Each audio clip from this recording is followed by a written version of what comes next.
Hello everyone and welcome back to the Hummus Hoarder channel.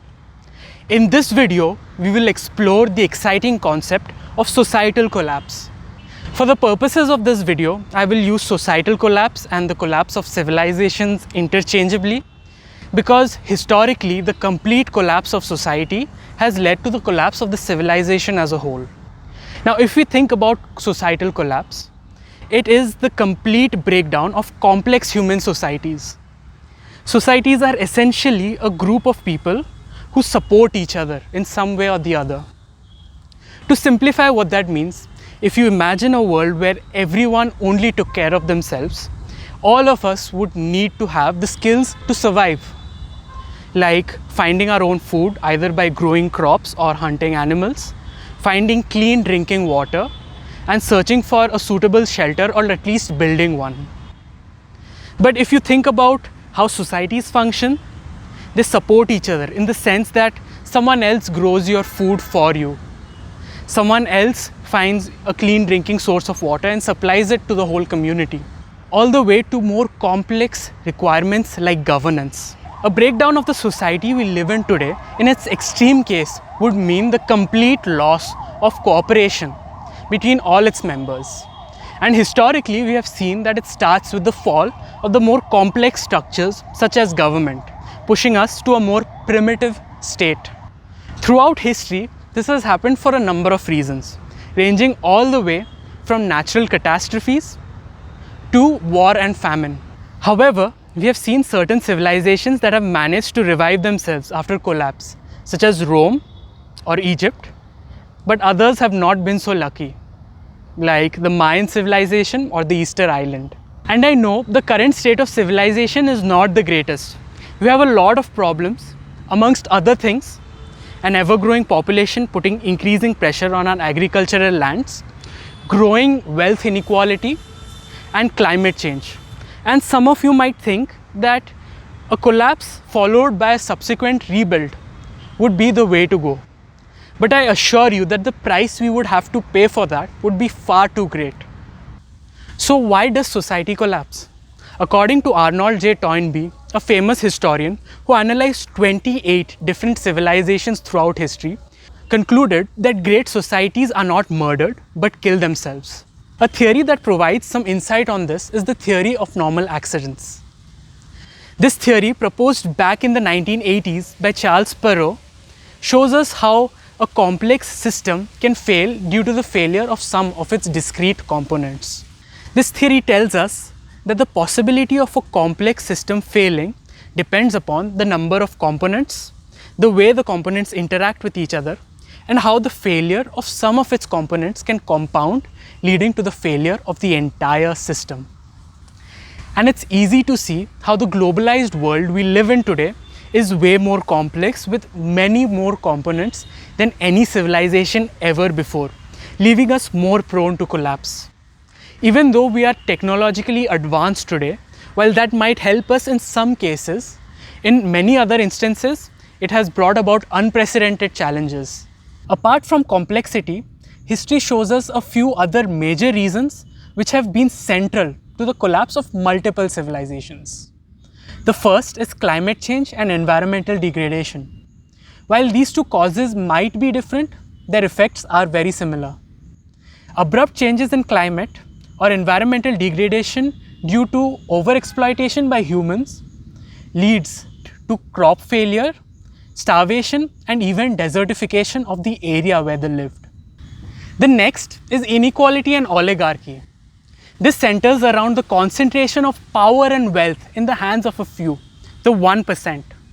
This is bad because it causes social unrest and handicaps society's ability to respond to ecological, social, and economic problems. Historically, this has been a cyclic process. As civilizations flourish and population increases, the supply of labor surpasses the demand, causing the concentration of wealth and power. The next reason is external shock and bad luck.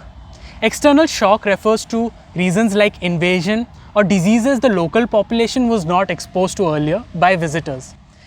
And bad luck, while it might sound silly, we see that societal collapse is independent of its size and how technologically advanced the society is. If a society is under stress because of any reason, collapse is a constant possibility. The fourth factor is energy. Energy return on investment was a term coined by Thomas Homer Dixon, which referred to the ratio of energy produced from a resource compared to the amount of energy used to obtain that resource. As it gets harder to obtain resources, such as drilling for oil or mining for coal, the collapse of civilization becomes more likely. In spite of all the studies that we have done on societal collapse, we don't have a conclusive answer. And that, in my opinion, is expected. The answer to the big whys of our world is rarely due to one major cause, but multiple contributing causes. What probably happened for historical societies is one or two major causes got out of hand, leading to a domino effect that led to the collapse of the society or forced it to morph to a more primitive state. But the news is not all bleak. We know that countries today are more economically diverse than ever before. A country that has diversified its economy beyond exporting produce such as fruits and vegetables would be better able to endure environmental degradation and loss of trade. We also know that the number of patents filed per capita is at an all-time high, which means we are more innovative than ever before. There is a possibility that we'll be able to leverage innovative technology to solve some of the problems to our current way of life, or at least mitigate their effects until we find a good alternative. Now, let's do a case study. The first civilization we'll be looking at is the Easter Island, with the help of Jared Diamond's book titled Collapse. According to Diamond, there are 5 major reasons why civilizations collapse. The first is environmental degradation, climate change, withdrawal of support from friendly neighbors, attack from hostile neighbors, and a civilization's innovative abilities to solve its challenges. Now, we all know Easter for its giant statues called moais, which are tens of tons and placed on platforms called ahus, which are hundreds of tons. These giant structures are carved out of a single piece of rock sourced from the volcanic regions of the Easter Island. Most of these structures were made between 1000 to 1600 AD. According to the records of Jacob Roggeveen, who discovered the island in 1722, there were only about 2000 to 3000 people. There were no big trees above the height of 10 feet and no particularly large animals. So how did the people of Easter Island manage to make these things with rudimentary tools? And how were they able to dedicate the societal resources needed for such big endeavors? Many alien enthusiasts took to believing that these people had help from the extraterrestrials, but there was no evidence for that. Many scientists from different fields took it upon themselves to answer these questions in the early 2000s. During this time, we had some major breakthroughs that answered most of our questions. Turns out hundreds of thousands of years ago, Easter Island was a subtropical forest full of trees and woody bushes. Scientists were essentially able to find this information by digging up a swamp and analyzing the preserved layers. They found the remains of nuts which belonged to a species of palm tree that were now extinct. Further analysis showed us that the Easter Island palm tree would have been massive. For comparison, today the largest type of palm tree we have is the Chilean vine palm tree, which reaches a diameter of about 3 feet. The Easter Island palm tree would have reached a diameter of at least 7 feet. We also found remains of other native species of trees in oven firewood and garbage heaps. There was also evidence of a massive population, an excess of 30,000. So we know that these trees were cut and used for firewood, to make ropes and for other activities. By 1640, there was virtually no trace of these trees. This had a huge ecological impact. There were 6 species of native birds that became completely extinct.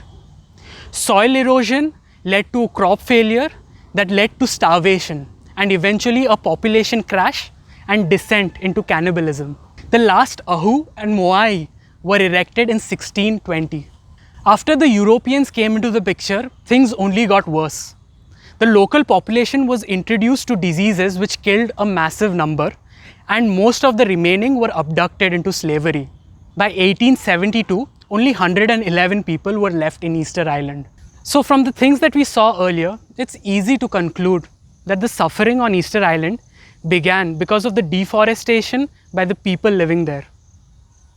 But the answer turns out is not that simple because of how many factors are at play here. There were other subtropical islands that underwent deforestation and were later able to recover. So why wasn't Easter able to do so as well?